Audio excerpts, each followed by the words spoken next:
തലപ്പുഴയിൽ പൊയിലിൽ കാട്ടാനയുടെ വിളയാട്ടം പൊറുതിമുട്ടി പ്രദേശവാസികൾ. ദിവസേന വന്യമൃഗങ്ങൾ ഭീഷണിയായിട്ടും നടപടിയെടുക്കാതെ വനംവകുപ്പ്.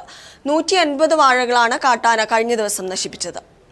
തലപ്പുഴ പൊയിലിൽ കാരത്താങ്കൽ ബിനോ, പൊന്നാരക്കുന്നേൽ ജോയി എന്നിവരുടെ വാഴകളാണ് കഴിഞ്ഞ ദിവസം ഇറങ്ങിയ കാട്ടാന തകർത്തത്. മക്കിമല 6-ാം നമ്പർ, പൊയിൽ എന്നീ ഭാഗങ്ങളിലാണ് വ്യാപക കൃഷിനാശം വരുത്തുന്നത്.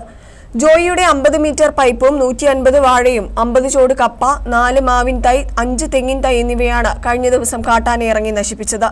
രാവിലെ 3 മണിക്ക് എണിച്ച് നോക്കുമ്പോൾ ആന മറ്റേ വന്നു ഓടിച്ചു പോയി. വീണ്ടും 4 മണിക്ക് വന്നിട്ട് വീണ്ടും വാഴ നശിപ്പിച്ച്, കപ്പ നശിപ്പിച്ച്, നെല്ല് നശിപ്പിച്ച് നമുക്ക് പുറത്തിറങ്ങാൻ പറ്റുന്നില്ല. സംവിധാനം ചെയ്തു തരണം. വൈകിട്ട് 6 മണിയോടെ ജനവാസ മേഖലയിൽ എത്തുന്ന കാട്ടാന നേരം പുലരുന്നതുവരെ ജനവാസ മേഖലയിൽ തുടരുന്നു. ലൈറ്റ് അടിച്ചാലോ ഒച്ച വെച്ചാലോ ആന ആളുകൾക്ക് നേരെ തിരിയുകയാണെന്നും പ്രദേശവാസികൾ പറയുന്നു. വന്നു കഴിഞ്ഞിട്ട് ആദ്യം ഞങ്ങൾ ഓടിച്ച് അതങ്ങ് മാറിപ്പോയി.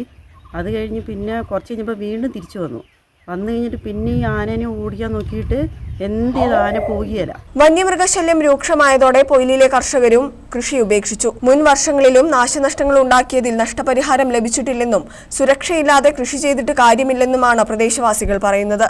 ഇവിടെ ഇപ്പം ഇങ്ങനെ ആനശല്യം, റോഡിൽ കൂടെ ഒന്നും നടക്കാൻ പറ്റാത്തൊരവസ്ഥ, കൃഷി ചെയ്യാൻ പറ്റുന്നില്ല.